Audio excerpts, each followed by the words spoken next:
Ya, shalom. Ya, puji Tuhan. Ini sudah masuk masa-masa liburan ya.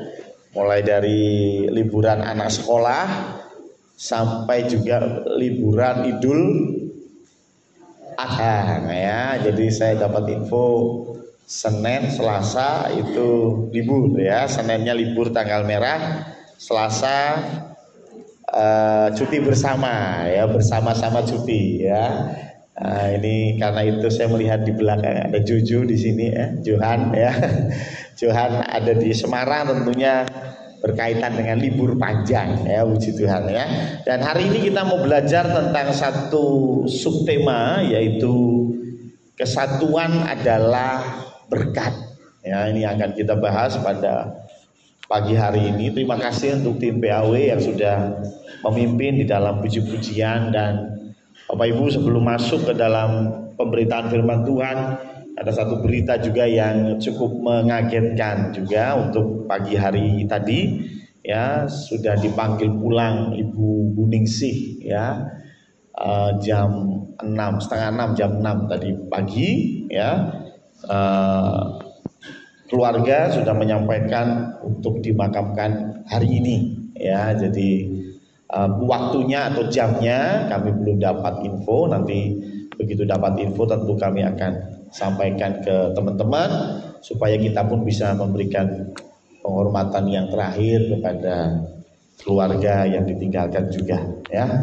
Ya, oke, kita akan masuk di dalam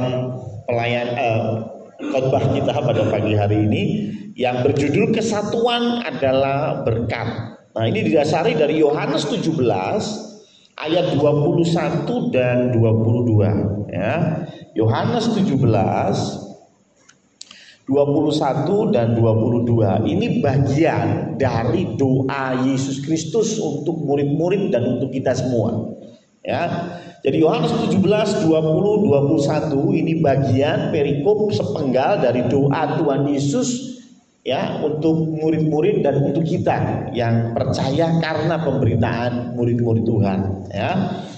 Jadi jangan bingung, kalau Tuhan Yesus itu Tuhan, ngapain dia berdoa? Jangan bingung ya. Ingat, Yesus itu 100% Allah, tetapi dia jadi 100% manusia. Namanya manusia perlu makan, perlu. Siapa di sini yang belum sarapan? Oh, banyak ya. Waduh, haleluya. Pantesan sama, saya juga ada perpet-perpet gitu. Karena saya manusia, panjenengan manusia, perlu sarapan ya. Jadi pagi hari itu jangan dimulai dengan selamat pagi ya. Karena apa? Kalau selamat pagi 5 menit sudah lemes ya, harus sarapan ya. Tapi ini yang kemudian jadi pertanyaan, kenapa Yesus itu doa? Ya karena Yesus itu manusia, dia perlu makan, dia pernah tidur pernah ya? Pernah. Di Alkitab dijelaskan bagaimana Tuhan Yesus tertidur di dalam kapal ya. Jadi artinya Tuhan Yesus juga perlu tidur.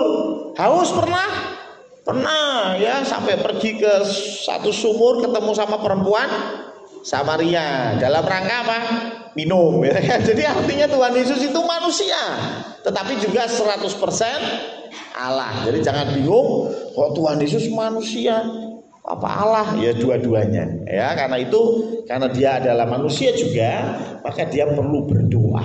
Ini memberi contoh kepada kita, sehebat-hebatnya kita, setinggi-tingginya jabatan kita perlu berdoa. Perlu makan ya. Kita perlu berdoa ya. Tuhan Yesus saja berdoa, masa kita nggak berdoa? Terlalu ya. Nah, dalam perikop ini kita akan baca ayat 20 dan 21. Demikian firman Tuhan. Dan bukan untuk mereka ini saja aku berdoa, tetapi juga untuk orang-orang yang percaya kepadaku oleh pemberitaan mereka. Jadi Tuhan itu mendoakan kita juga ya, karena kita ini percaya oleh karena pemberitaan murid-murid Tuhan Yesus. Ayat 21, supaya mereka semua menjadi satu. Jadi rupanya kesatuan ini Tuhan Yesus doakan secara khusus.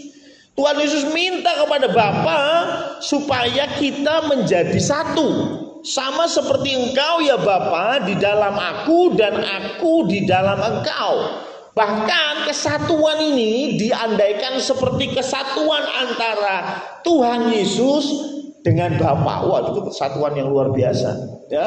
Kesatuan yang bahkan tak terpisahkan, gitu ya. Agar mereka juga di dalam kita, supaya dunia percaya bahwa engkaulah yang telah mengutus aku. Jadi rupanya kesatuan ini sampai Tuhan Yesus minta Allah yang berikan. Kenapa? Karena memang kesatuan ini bicara berkat. Ya, kesatuan itu berkat. Kemarin saya bicara tentang berkat jasmani, kalau masih ingat, ya. Berkat jasmani itu salah satunya yang kalau masih ingat, khotbah saya minggu yang lalu bicara bahwa itu karena berkat dari orang tua, betul ya? Firman Tuhan bilang anak cucu orang benar tidak akan meminta.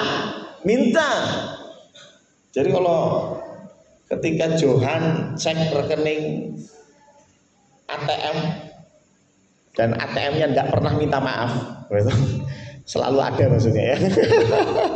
Ya nggak pernah minta maaf, mau ngambil berapapun ATM-nya nggak pernah minta maaf. Ya, jangan sombong dulu, gara-gara saya pencapaiannya saya begini, jangan salah. Bisa jadi Tuhan memberkatimu karena kedua orang tua. Ya, orang tua yang takut akan Tuhan, yang hidup benar, firman Tuhan bilang anak cucunya diberkati, titik. Ya, mau anak cucunya 2 blek, Tuhan janji diberkati. Masalah berkat jasmani. Makanya kadang-kadang kita mikir, kelakuannya gak karu-karuan tapi kok ya diberkati gitu ya. Dalam hal jasmani, dalam hal rohani urusan lain, tetapi dalam jasmani Tuhan sudah janji anak cucu orang benar tidak akan meminta-minta roti, titik. Ya, jadi kadang-kadang berkat jasmani kita nggak bisa ukur. Kembali kepada sakarpe Gusti Allah. Ternyata bicara tentang kesatuan itu pun sama. Ada yang sudah diupayakan untuk bersatu, tapi nggak bisa. Tapi ada yang dikira-kira ini susah untuk bersatu. Ternyata bersatu, gitu ya. Salah satu yang bisa jadikan contoh adalah Indonesia Raya. Ini 17.000 pulau, ya. Bahasanya ratusan, sukunya ratusan, betul ya? Logatnya, apalagi bahasanya, banyak, agamanya warna-warna, kan? Saya mau tanya, dari tahun 1945 sampai sekarang kita tetap bersatu, NKRI. Menurut saya ini berkat Tuhan. Ada orang yang bilang, ini karena Pancasila. Ya saya akui Pancasila hebat, tetapi kalau tanpa berkat Tuhan, apa mungkin? Hitung-hitungannya itu. Bagaimana Indonesia begitu banyak perbedaan, tetapi kita bisa bersatu. Menurut saya itu luar biasa. Itu berkat yang daripada Tuhan. Jangan salah, di Eropa pernah ada geger besar. Hanya gara-gara sebagian Kristen Protestan, sebagian Kristen Katolik. Geger, Bapak Ibu. Podo-podo Kristen. Ya, bahkan kalau mau perang doa dulu ya. yang doain siapa? Pendetanya. Doa sih pendetanya yang doa baru perang gitu. Bayangkan zaman-zaman itu bahkan yang namanya Kristen sama Katolik geger gitu loh. Padahal perbedaannya nggak terlalu besar loh. Sedangkan di Indonesia, bahkan kita dipisahkan oleh lautan, ya. Ribuan pulau ada di sini, ya. Tapi kok bersatu.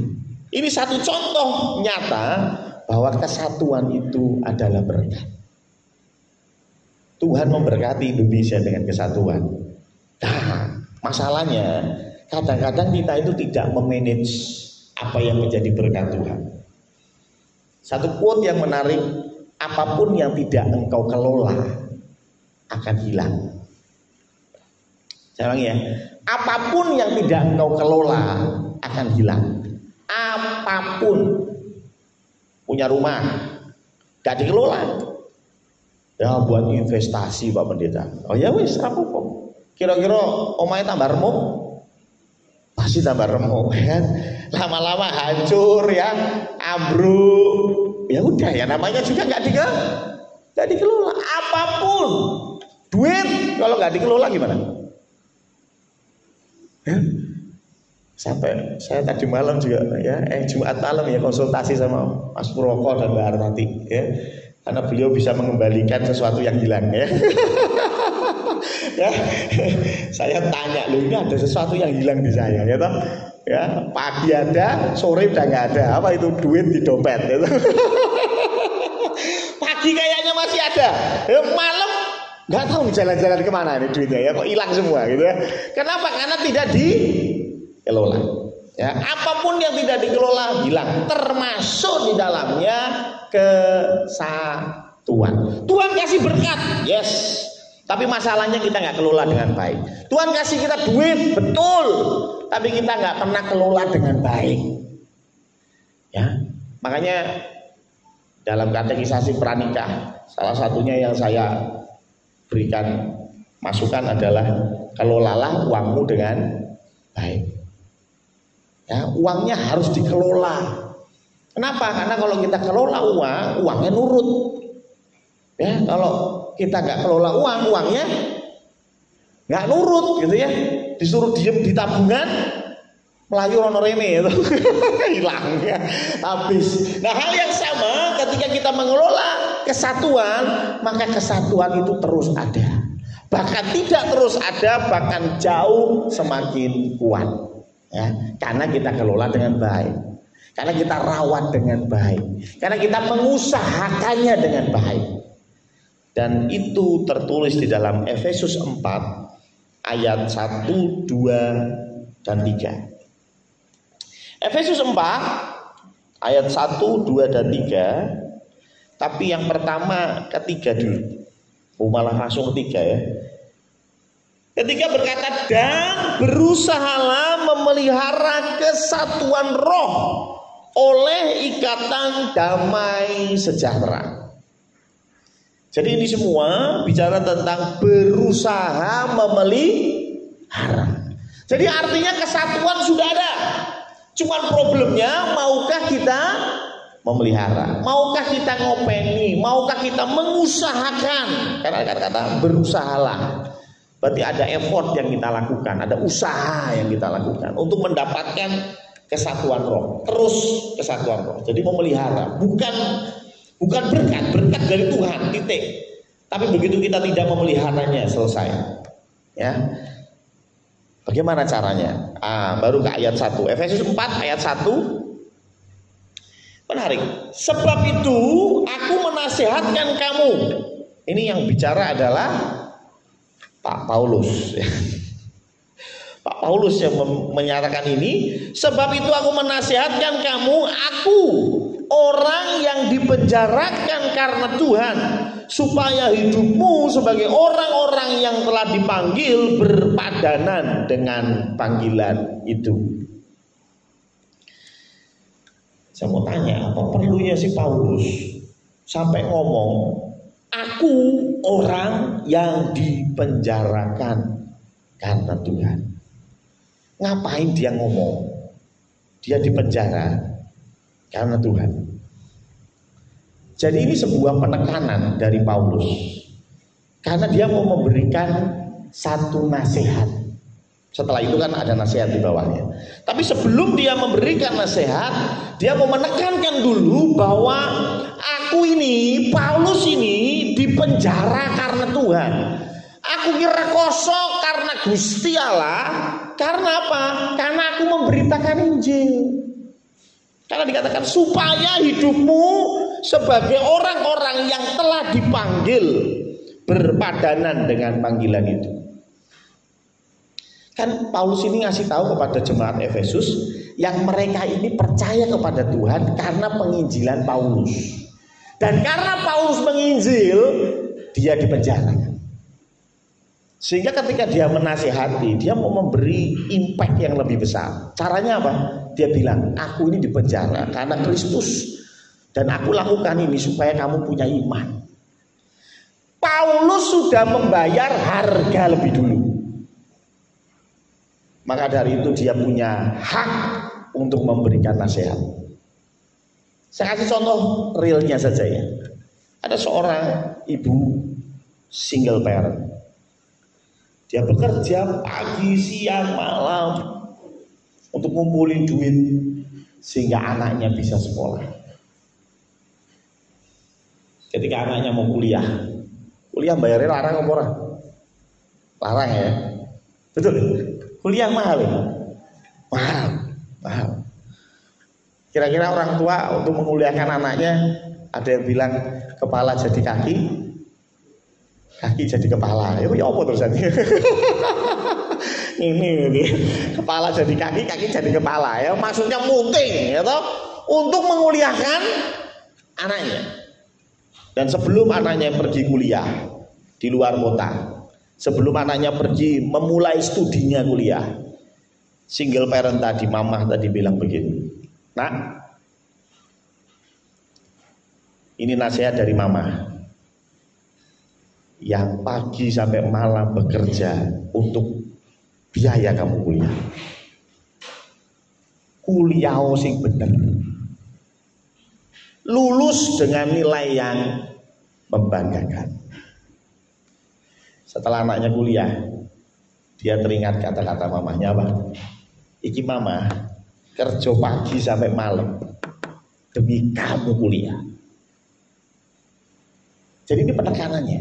Sehingga ketika anak ini kuliah, dia merasa lelah, dia ingat mamanya yang pagi bangun bekerja sampai malam demi dia bisa kuliah.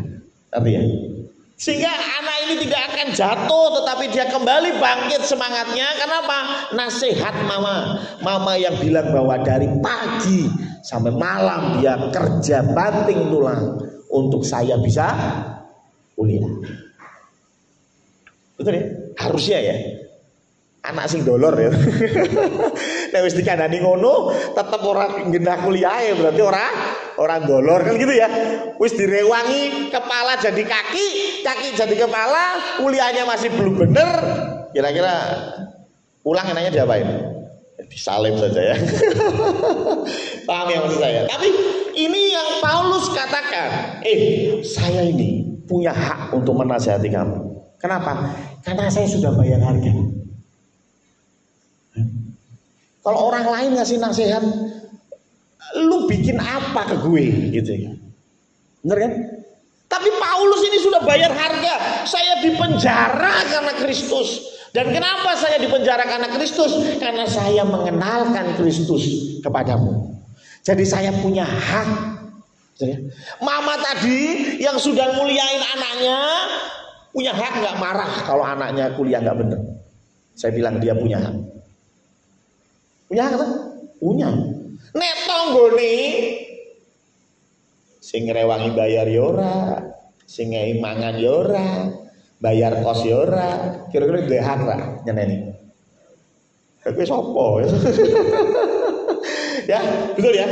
Paulus punya hak karena dia dipenjara, karena dia menyampaikan kabar sukacita, keselamatan kepada jemaat di Efesus. Sehingga dia punya hak untuk memberikan nasihat. Ini penekanan Paulus.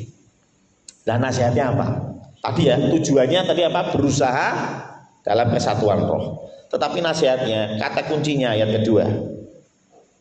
Efesus 4 ayat kedua, hendaklah kamu selalu rendah hati, lemah lembut, dan sabar. Tunjukkanlah kasihmu dalam hal saling membantu. Saya melihat ada 3 poin. Yang pertama, rendah hati, selalu rendah hati, lemah lembut, dan yang ketiga, sabar. Apa itu rendah hati? Rendah hati itu kebalikannya, kalau rendah tinggi. Tinggi hati apa? Sombong. Berarti kalau rendah hati tidak sombong, gitu ya. kasih aja depannya tidak gitu. Sebetulnya kurang pas kalau kita melihat bahwa rendah hati itu tidak sombong, nggak pas. Ini masalah terjemahan Bapak Ibu ya. Terjemahan bahasa Yunani nggak pas dengan bahasa Indonesia. Itu aja sebetulnya ya.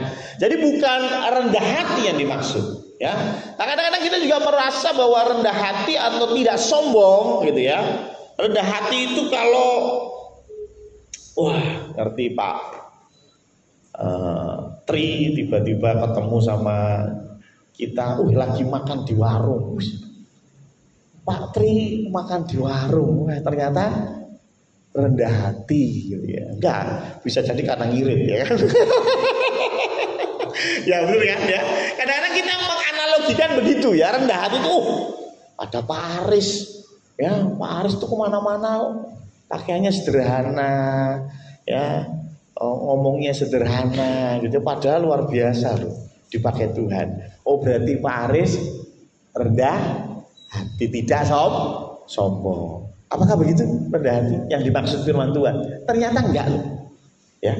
Jangan dikira rendah hati itu berarti enggak sombong, rendah hati itu sederhana, beda. Ya, beda. Rendah hati itu firman Tuhan menjelaskannya di dalam Filipi 2 ayat 3. Karena sekali lagi ini bahasa ya. Filipi 2 ayat 3. Filipi 2 ayat 3 berkata demikian. Dan tidak mencari kepentingan sendiri atau puji-pujian yang sia-sia. Sebaliknya hendaklah dengan rendah hati. Ngapain rendah hati itu? Yang seorang menganggap yang lain lebih, itu loh rendah hati. Ya. Kalau rendah hati itu nggak sombong, saya kira banyak di antara kita yang rendah hati. Ya. Dan bahkan di antara kita banyak yang dengan PD-nya ngangkat tangan. Siapa di sini yang rendah hati? Saya. Udah kelihatan sombong. Ya, artinya banyaklah kalau kita bicara rendah hati itu berarti nggak sombong. Ya, saya melihat jemaat Condro ini, nggak ada yang sombong. Tapi kalau bicara yang ini sesuai dengan firman Tuhan bahwa rendah hati adalah menganggap yang lain. Nah ini nih susah. Betul ya? Ya, menganggap yang lain lebih utama. Kalau jenengan sudah rendah hati bagus, tetapi jujur ini lebih sulit daripada sekedar tidak sombong. Menganggap yang lain lebih utama daripada dirinya sendiri. Ini bicara rendah hati. Nah, kalau pas lagi acara makan bersama, berarti sikap rendah hati gini. Monggo Bu Harti duluan, monggo Pak Pri, monggo Pak Eko, monggo. Kari-kari lah itu ya. Sambelnya sentek, sayurnya sentek, makan opo ya. Ya benar ya. Kadang-kadang untuk menjadi rendah hati sulit loh. Benar ya, sulit loh. Ya, karena apa? Karena sekali lagi menganggap yang lain lebih utama, sedangkan kita dididik dari awal selalu dikasih menggemakan di telinga kita, dikasih doktrin adalah apa? Hidup ini kompetisi. Ya. Ini dunia yang ajarkan itu. Hidup ini kompetisi. Maaf, biasanya mulainya dari apa? Anda tahu untuk jadi sel telur yang dibuahi ada berapa ratus ribu sperma dan mereka berkompetisi. Hanya satu yang menang. Gitu ya. Nanti kalau di sekolahan, kompetisi untuk jadi ranking satu. Kompetisi. Waktu daftar CPNS dari 10.000 yang diperlukan 2.744.000 yang daftar. Artinya apa? Kompetisi. Jadi hidup ini bicara kompetisi. Tetapi firman Tuhan nggak ajarkan itu. Jadilah berkat buat orang lain. Ya. Kalau kamu kuat, firman Tuhan bilang apa? Maka kamu wajib membantu yang lemah. Kalau bicara kompetisi apa? Ada nggak orang lomba lari Ada yang nggak kuat larinya ini. Firman Tuhan bilang, yang kuat membantu yang lemah. Oh mandek sih, koncone digendong. Orang situ lomba. Kalau lomba ya betul, kalau lomba memang betul. Tetapi kalau bicara hidup ini harus jadi berkat. Itu bukan bicara kompetisi. Ya harus jadi berkat. Yaitu apa? Menganggap yang lain lebih utama. Jujur susah. Nggak cuma jenengan, saya pun dapat kiriman makanan. Yang pertama dikirimi Pak Tri, enak, ya toh? Dikirimi Pak Tri, enak, ya toh? Yang kedua dikirimi Bu Harti, oblok-oblok daun singkong. Aduh, kira-kira makan yang mana nih? Oh, yang stick aja dari Pak Tri gitu ya. Yang oblok-oblok daun singkong, ada Pak Eko di bawah. Pak Eko, aduh, bantuin makan Pak Eko. Wow, puji Tuhan, dapat makan, dibuka oblok-oblok daun singkong. Loh, yo enak. Tapi jujur, apakah saya mengutamakan orang lain daripada saya? Enggak. Sing enak tak pangan, gitu. Yang enak saya makan, yang saya kurang suka saya berikan kepada orang lain.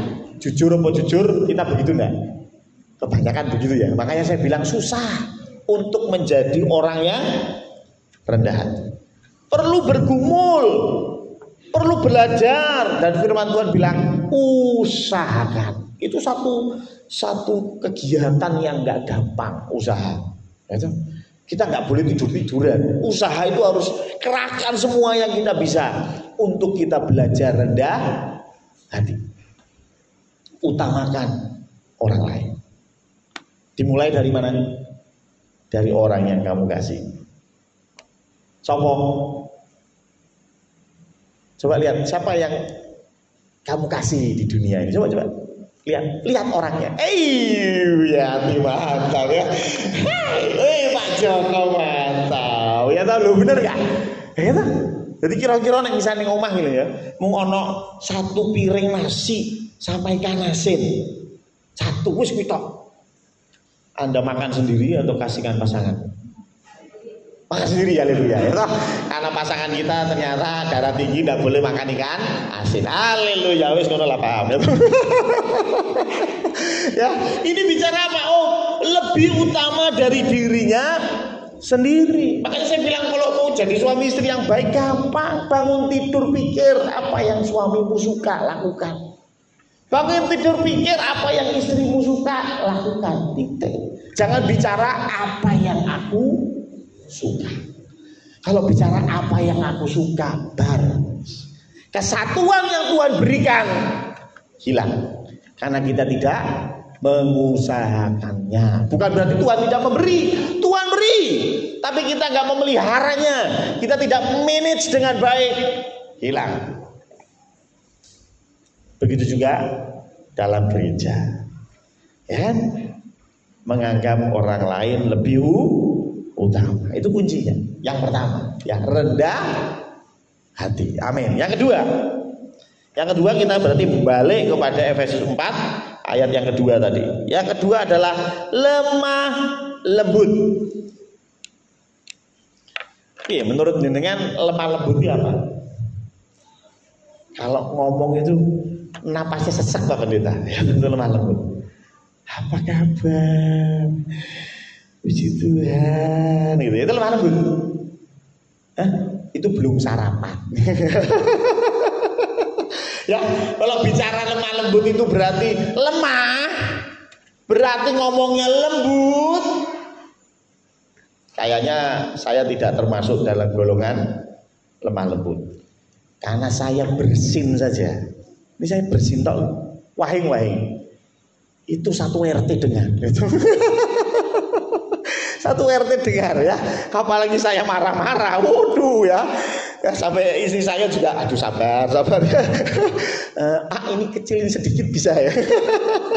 Oh, saya lagi marah-marah ya. Karena apa?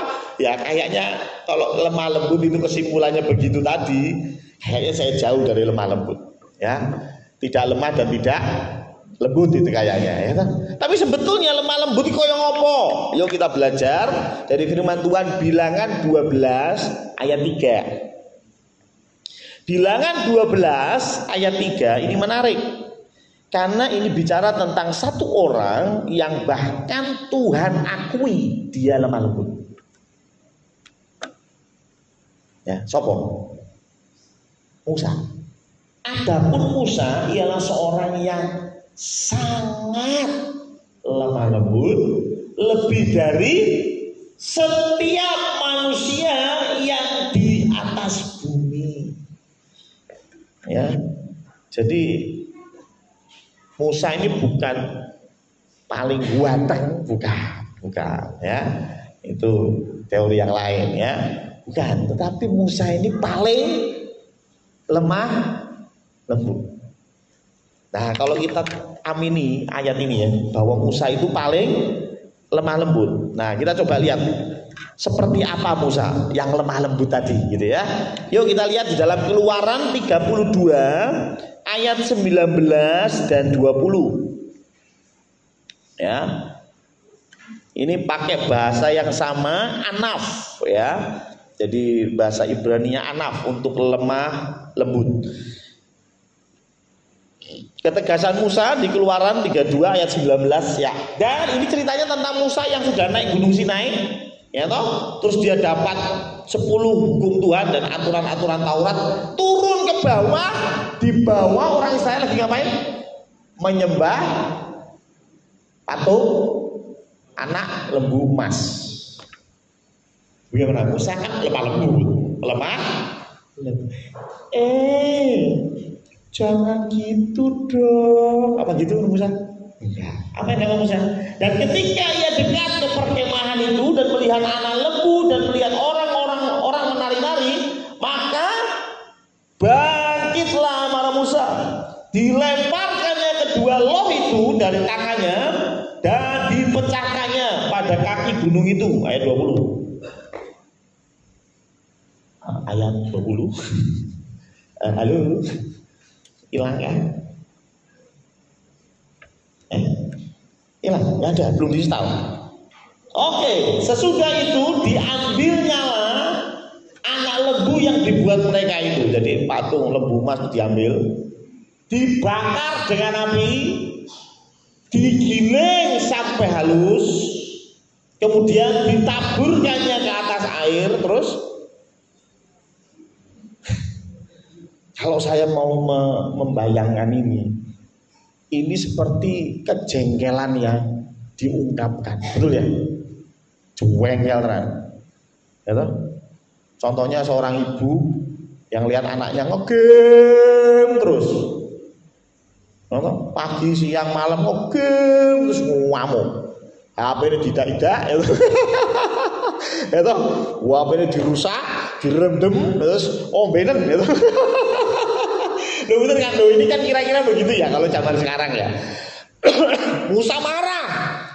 Patung tadi dihancurkan, bahkan dikatakan masih ayat 20 nak. Ya.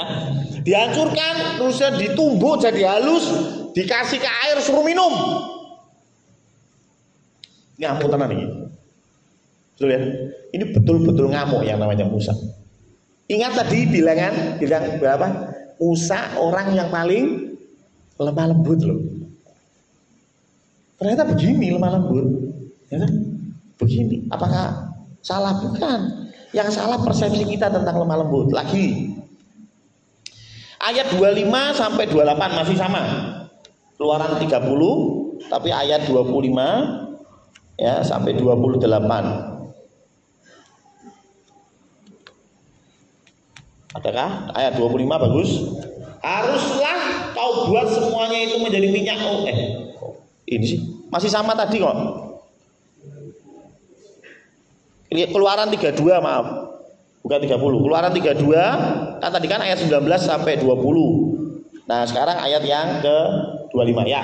Ketika Musa melihat bahwa bangsa itu seperti kuda terlepas dari kandangnya, sebab Harun telah melepaskannya sampai menjadi buah cemoohan bagi lawan mereka, ayat 26. Maka berdirilah Musa di pintu gerbang perkemahan itu setelah berkata, siapa yang memihak kepada Tuhan, datanglah kepadaku. Jadi banyak suku-suku Israel yang lagi menyembah itu. Tuhan Musa sudah marah, sudah suruh mereka minum air rendeman daripada emas, anak lembu emas tadi. Terus bilang, siapa yang memihak kepada Tuhan, datanglah kepadaku.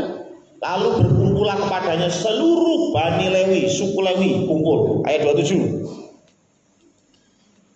Berkatalah ia kepada mereka, beginilah firman Tuhan Allah Israel, baiklah kamu masing-masing mengikatkan pedangnya pada pinggangnya dan berjalanlah kian kemari, wirawiri dalam bahasa Jawa ya, melalui perkemahan itu dari pintu gerbang ke pintu gerbang, dan biarlah masing-masing membunuh saudaranya dan temannya dan tetangganya. Ayat 28. Bani Lewi melakukan seperti yang dikatakan Musa, dan pada hari itu tewaslah kira-kira 3.000 orang dari bangsa itu. Jadi rupanya ngamuknya Musa ini belum selesai. Setelah bangsa Israel suruh minum air rendeman tadi, Musa langsung bilang, siapa yang memihak Allah, ikut saya. Bani Lewi semuanya masuk. Makanya Lewi ini spesial gara-gara kasus ini ya, karena dia memihak kepada Allah, maka Lewi ini dipakai Tuhan untuk melayani Tuhan selamanya ya. Dan Lewi ini sama Musa disuruh ngapain? Suruh bawa pedang, wirawiri, setiap ketemu temen ya, saudara, suruh bunuh. Maksudnya itu hukuman karena mereka menyembah patung emas, patung lembu emas. Dan ada 3.000 orang yang mati. Ini lemah lembut loh. Ingat ya, ini konteksnya lemah lembut loh ya. Bagaimana ini lemah lembut seperti ini? Susah sekali ya. Kalau Bapak Ibu masih mau melanjutkan, nanti ada juga cerita bagaimana di Bilangan 16 ayat 28 sampai 33, Bilangan 20 ayat 10 sampai 11. Ini juga bicara tentang Musa yang tanda kutip lemah lembut. Nah, sebetulnya apa itu lemah lembut? Jadi lemah lembut itu bicara bahwa dia bisa mengontrol kekuatan yang ada di dalam dirinya. Bahasa Inggrisnya meek ya. Jadi ini bicara tentang dia kuat, dia bisa lakukan apapun, tapi dia tidak mau lakukan kalau tidak ada petunjuk atau perintah dari Tuhan. Kadang-kadang kita ini kan, maaf ya, merasa punya posisi. Aku majelis kok. Di bawahku itu PAW. Kalau Pak Eko nggak bener ya saya pecat. Itu namanya tidak lemah lembut. Tidak lemah lembut. Ya. Lemah lembut gimana? Dia punya kuasa, dia punya otoritas. Tapi dia melihat satu persatu kasus. Dia melihat lebih dalam dulu, baru dia lakukan apa yang perlu dilakukan. Nek wis kebangetan, ya tentu perlu dihukum, perlu ditertibkan, perlu didisiplinkan, betul ya? Paham ya? Tapi tidak dengan cara-cara yang arogan, tidak dengan cara-cara aku kan bosmu, begitu. Tidak. Ya. Kalau kita melihat Musa memang yang saya gambarkan seperti ini supaya Bapak Ibu paham bahwa lemah lembut itu bukan apa menye-menye, bukan, ya, tetapi tegas. Tapi jangan salah, Musa ini pun orang yang menangis di hadapan Tuhan ketika orang Israel dipakut ulang. Banyak yang mati. Musa datang ke kemah, menangis, minta ampunan Tuhan. Sing dosa sapa? Orang Israel. Yang minta ampun siapa? Musa. Lembut ya hatinya. Ya.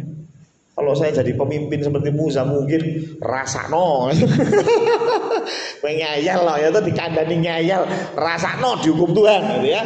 Tetapi Musa tidak, dia datang ke kemah Tuhan. Dia minta pengampunan sama Tuhan. Tuhan ampuni bangsa yang tegar tengkuk ini. Jadi di sisi lain Musa pun Dia begitu sayang kepada orang Israel. Tetapi ketika dia memang perlu untuk mengeluarkan otoritasnya, dia lakukan. Tetapi kalau dia tidak perlu, ya tidak perlu lakukan. Gak terus mentang-mentang, gak terus mentang-mentang dia posisinya tinggi, dia lakukan sesuai dengan kemauannya. Tidak. Musa lakukan ini semua juga karena kehendak Tuhan. Ini bicara lemah lembut. Ketika kita di dalam sebuah posisi keluarga, sudahkah kepala keluarga melakukan yang namanya lemah lembut? Bukan berarti anaknya bikin masalah tetap, aduh gimana, ya puji Tuhan. Ya dari dulu saya itu menentang ajaran yang katanya anak tidak boleh dijewer, anak tidak boleh dicetot. Saya mau bilang, pantat ini Tuhan ciptakan untuk dicetot, sudah ya. Ya, kalau Anda tempelengnya itu di muka, ya Anda kurang ajar. Tapi nek mukulnya di pantat, ya memang ini tempatnya sudah ya. Ya, dan kita semua dibesarkan dengan cara seperti itu dan kita bersyukur. Nah, kita dulu nggak pernah diajar oleh orang tua kita. Kita jadi anak yang kurang ajar. Loh, betul kan? Ya. Dicepat itu perlu, dijewer itu perlu. Ini ketegasan. Ya, mendidik anak dengan baik. Sehingga mereka tumbuh jadi mengerti mana yang baik, mana yang buruk. Tentunya berdasarkan levelnya. Nek aku saiki umur 42 terus nakal dicetot sama Pak Joko, ya lucu, betul ya? Ya bener toh? Ya bener toh? Lah iya, ya dulu waktu saya kecil nggak bisa dikasih tahu, ya dicetot, kan begitu ya? Dulu Pak Eko dikasih tahu ojo main di got, tetap main di got, ya dicetot. Nek sekarang main di got, ya paling cuma bilang astagfirullah kayak gitu ya. Wis gede, ya toh? Artinya semua ada masanya, tetapi intinya ada ketegasan di situ. Ada ketegasan. Bapak saya kalau sekarang marah, ya dulu itu pernah terakhir bapak saya marah itu waktu di Motoling, waktu kami menikah, ya. Jadi kami menikah itu kan Sabtu, hari Rabu kalau nggak salah ya, Rabu itu rupanya istri saya masih mau cari sepatu karena belum dapat sepatu gitu ya, dan harus pergi ke Manado karena di Motoling itu yang jual sepatu nggak ada gitu ya, harus ke Manado dan itu jaraknya 100 kilo deh ya, kurang lebih 100 kilo dari Motoling ke Manado. Itu dari tempatnya Iren sampai ke toko sepatu terdekat itu ya. 100 kilo bayangin ya. Dari rumahnya dia sampai ke toko sepatu terdekat 100 kilo ya. Lah dia bilang, saya tak pergi ke Manado mau cari sepatu buat hari Sabtu. Nah, naik apa saya tanya? Oh, naik sana ada namanya taksi gelap. Taksi gelap itu kayak Avanza, ya Sigra dan sebagainya. Cuman dia ngakuti orang gitu ya, selama perjalanan itu ya siapa yang mau naik ke Manado gitu ya. Wah, saya hitung-hitung waktu itu kalau nggak salah sore ya, sore. Lah kamu mau berangkat sore, pulangnya jam berapa gitu ya? Oh, dia sama temennya, pulangnya ya mungkin malam sampai jam 12-an gitu, sampai balik lagi ke Motoling itu sampai jam 12 malam, karena kan kalau dari Manado jam 9, 3 jam perjalanan berarti kan sampai rumah jam 12 gitu ya. Jam 12. Saya di sana itu nyewa mobil, maksudnya untuk kami ya, nyewa mobil, dan saya nganggur juga gitu ya, maksudnya nggak ada undangan, sudah beres semua, sehingga saya nganggur, sehingga saya bilang udahlah tak antar aja,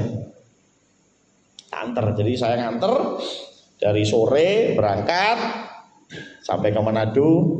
Rumahnya ayah saya kehilangan saya gitu, dia telepon, yuk di mana? Oh, aku di Manado nganter Iren cari sepatu. Lu, besok Sabtu itu mau nikah. Nanti kalau ada apa-apa gini-gini, biasalah orang tua ya kan. Perasaan yang dipingit tuh cewek ya, kenapa jadi cowok ini? Wah, dimarahin. Dalam arti kata cuman, loh kok ke Manado gini? Cuman begitu aja sih, nggak sampai marah. Setelah itu pulang, ya bener sih, saya pulang sampai jam 12 malam lah sampai di Motoling. Terus saya balik ke rumah orang tuanya ibu itu sekitar setengah satu, jam 1 baru nyampe sana. Saya nyampe, bapak udah tidur, saya tidur. Besoknya Pak Joko tuh diem aja. Saya tahu, oh marah rupanya ya. Rupanya ya marah ini orang tua ya. Wih marah. Ya udah saya diem aja, cuek aja, saya diem aja. Sampai sorenya itu ibu bilang, "Yok, bapak marah." Oh iya saya tahu Bu. Tenang aja, ibu belum tahu, saya sudah tahu ya bapak marah ya. Ya, terus setelah marah, terus sempat kita ngobrol, saya bilang, "Yo Pak, lawang saya tidak ada kerjaan juga di sini, mobil juga nganggur. Apa salahnya saya nganter Iren ke Manado pulang pergi? Ya kalau saya ngantuk ya di jalan tidur." Aku bilang, "Oh iya, no problem." Wah, tetap ada marah. Hari Jumatnya, rupanya ayah saya tuh boring. Ya, karena di sana itu internet ya kadang ada, kadang nggak ada. Banyak nggak adanya daripada adanya. TV juga nggak ada. Ya, siarannya itu nggak tahu lari kemana gitu ya. TV-nya ada, siarannya nggak ada. Jadi boring rupanya, sampai ngajak saya pergi karena boring. Di situ saya baru bilang, makanya hari Rabu kemarin saya nganter Iren ke Manado daripada boring di rumah ya. Mobil juga nganggur, boring di rumah, saya nganter aja ke Manado, nggak ada masalah ya. Tapi intinya marahnya tentu beda. Umur saya sudah 42. Ya kan?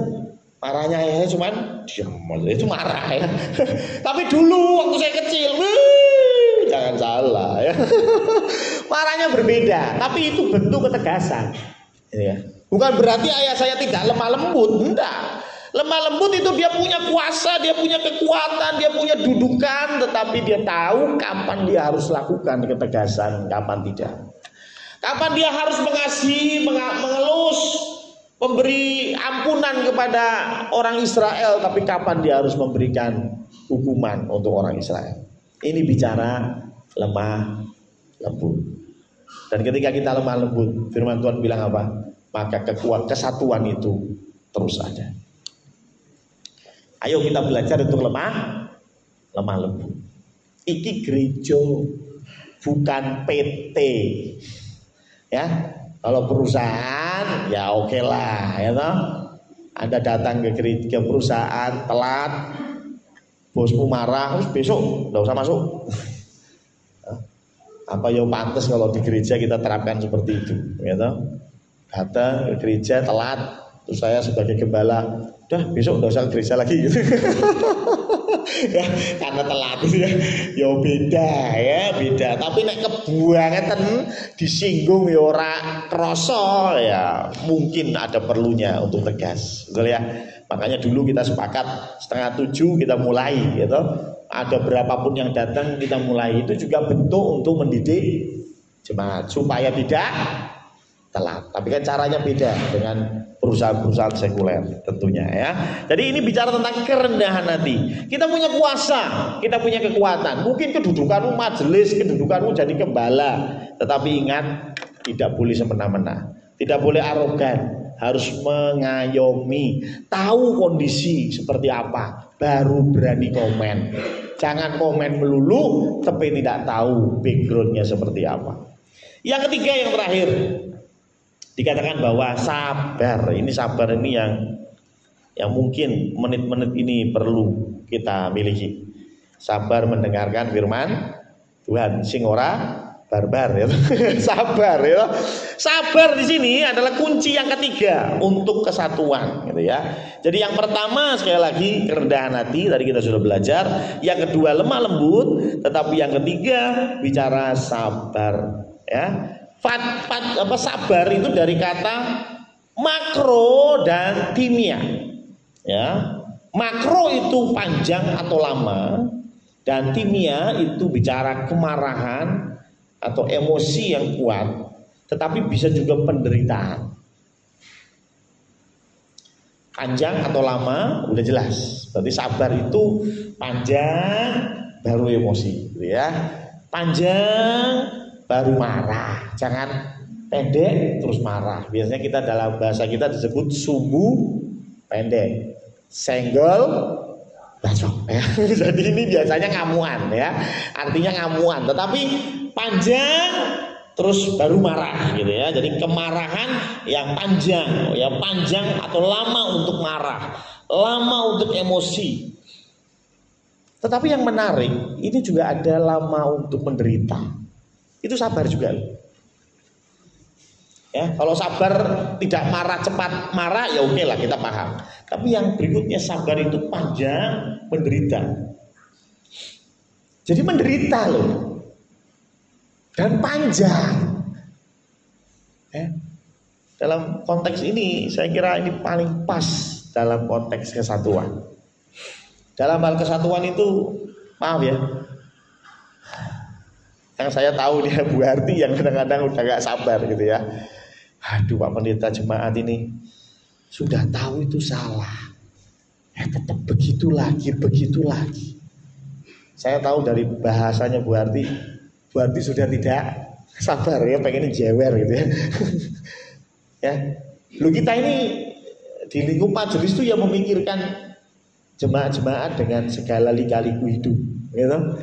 Dan kadang-kadang kita ya itu tadi kayak Bu Harti, aduh, wis dipernahke, sudah ditoto yang baik seperti ini, jatuh lagi ke lubang yang sama.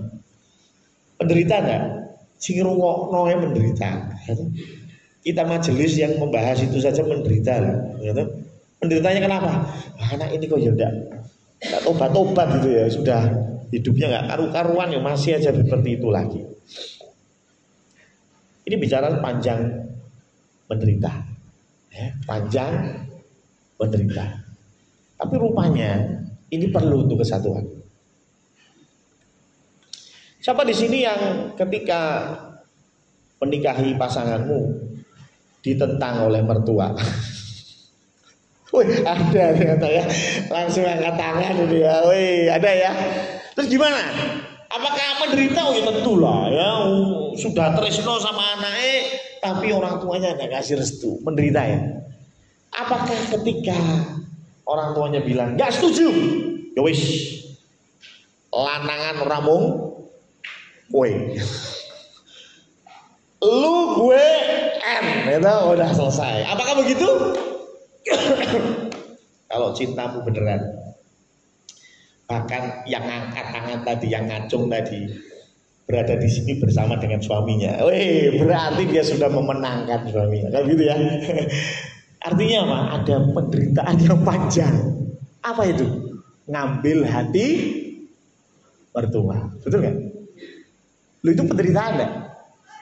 Penderitaan loh. Kita sudah buat yang baik, tetap dicacat, gitu? Kita sudah buat yang menurut dia berkenan, masih aja nggak mau, gitu ya. Bahkan ada yang sampai sudah menikah puluhan tahun masih berjuang untuk ngambil hati mertua. Ada yang begitu? Ada ya? Nggak usah ngangkat tangan, saya sudah tahu dari wajah-wajahnya. Ini penderitaan loh ini, ya jangan salah. Ini penderitaan, perjuangan yang panjang. Ya, kalau Anda direstui langsung ya puji Tuhan, ya toh? Datang dengan semua tangan terbuka, keluarga besar menerima, haleluya. Tapi saya tahu tidak semua seperti itu. Kadang-kadang kita harus berjuang, menderita lebih lagi, lebih lama lagi. Ini bicara sabar. Gimana nih Aldo ngomong Pak? Sabar. Sing sabar. Hal yang sama dengan kita bergereja. Kadang-kadang kita sudah gak sabar sama teman sekerja kita, gitu ya. Ya, kemarin Jumat Bu Harti khotbah itu menarik, ya kan? Apa-apa dikerjain Bu Harti, gitu ya. Karena apa? Kadang-kadang saya tuh tidak sabar, ya, kesuwen, gitu. Disuruh gawe teh kesuwen, gawe dewi, gitu. Suruh nyiapin piring kesuwen, nyiapin sendiri, gitu. Jadi semuanya dikerjain Bu Harti, gitu ya. Tapi sekali lagi, kalau kita mau mengusahakan kesatuan, sekali lagi ini kita mengusahakan kesatuan, perlu kesabaran. Kesabaran nggak cuma bicara tidak gampang marah, tetapi kesabaran bicara apa? Siap menderita lebih panjang. Ya, kadang-kadang kita berkata, sudahlah, ampun, sama orang yang satu ini saya menyerah. Berarti kesabarannya sudah habis. Ya. Tetapi kalau kita mau ada kesatuan, ayo kita perpanjang penderitaan kita supaya kita lebih sabar lagi. Ya. Tentu tidak nyaman, tentu berat, bahkan tadi ya mengutamakan orang lain lebih dari kita, itu pun bukan perkara yang mudah. Karena itu ayat yang 2 tadi, Efesus 4 ayat 2 dikatakan begini, setelah rendah hati, lemah lembut, sabar, yang terakhir apa? Tunjukkan kasihmu dalam hal saling membantu. Saya mau tekankan bicara semuanya itu perlu bahan bakar, yaitu jadi lemah lembut, jadi rendah hati, jadi sabar, itu perlu bahan bakar. Bahan bakarnya apa? Kasih. Jangan berdoa untuk orang yang bikin kamu tidak sabar tadi, tapi berdoalah untuk kamu lebih mengasihi dia. Betul kan? Ya. Tuhan beri aku hati yang lebih mengasihi. Jadi tambah sabar, jadi tambah lemah lembut, jadi tambah rendah hati, gitu ya. Karena kuncinya sabar, bukan kuncinya kasih. Oh, ngantuk gitu ya. Kuncinya kasih. Ketika engkau mengasihi, engkau bisa rendah hati, bisa lemah lembut, dan bisa sabar. Coba orang tua, menurut Anda kesalahannya anakmu ini pinggir? 1000 ada? 1000. Anakmu tuh bikin salah 1000 kali ada? Ada loh. Ada, coba itu. Wah, males Pak. Iya betul, saya juga males. Ya. Cuma rata-rata kalau kita mau tahu ya, 1000 kesalahan. Berarti kalau anak kita bikin kesalahan sehari sekali aja, itu 3 tahun udah 1000. Kayak gitu. Kira-kira anak kita bikin kesalahan setiap hari sekali, lebih Pak Pendeta ya. Kon mangan, wangel, kon turu, wangel, kon adus, angel, kon mangkat sekolah, angel itu. Betul gak? Tapi apakah engkau hilang kesabaran? Tidak. Loh kenapa? Bukan karena anakmu yang baik, bukan. Karena engkau mengasihi. Nek engkau mengasihi ya terus sabar, terus sabar. Nek wis ora mengasihi, besok kamu mau kamu bikin kesalahan lagi, coret namamu dari kakak, kan begitu ya. Enggak lah ya. Gak ada orang tua yang begitu. Pasti sabar. Kenapa? Mengasihi. Kuncinya mengasihi. Begitu juga kunci untuk rendah hati, kunci untuk lemah lembut. Ayo kita semakin mengasihi. Gimana cara kita mengasihi sesama kita? Tentu kita harus dekat sama Tuhan, sumber kasih. Tuhan mengasihi kita, maka kita siap untuk mengasihi orang lain. Tuhan memberkati.